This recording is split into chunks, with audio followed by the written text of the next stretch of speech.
ባለጸጋ እንደ ድንግል ማርያም ያለ በምድርም በሰማይም የለም። የድንግል ማርያምን ያህል ጸጋ ያለው ማለት ነው። የፈለጋችሁትን ትሰጣችኋለች። ደስታ ብትፈልጉ እሷን አዲያ ግን አይቀናንም። ሰው ወደ ድንግል ማርያም አይቀናውም። ስልክ ደውሎ አንድ ሰው ጋር ቢያወጋን የሚቀናው።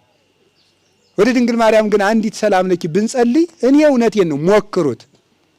እንደው መቼም እኔ ቅድስና ንጽህና የለኝም እንጂ እኔ ሞክሬዋለሁ። እውነቴን ነው።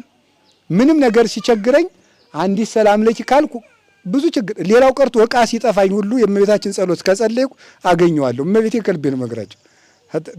ተጠፋኝ ሰይጣን እኮ ዕቃማ አጥፍቶ እኮ ያጉላላል። አታውቁም? በተለይ በረፈደብኝ ሰዓት ቁልፍ ያጠፋብኛል። ምን ይለና ፈልጌ እምቢ ሲለኝ ሰላም ለኪ ስል አገኘዋለሁ። እንደው ገና ሰላም ለኪ ብዬ እርመድ ስል ቁልፍ ወዳለበት ነው የሚወስደኝ። ይገኛል።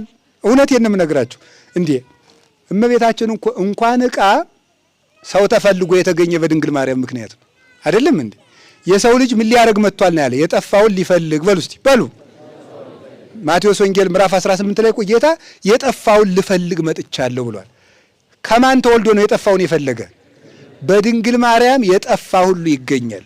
የጠፋ ጸጋ ከሷ በተወለደው በኢየሱስ ክርስቶስ እሷን አማላጅ አድርገን እሱን ከለመን ነው የጠፋን ነገር ሁሉ ይገኛል።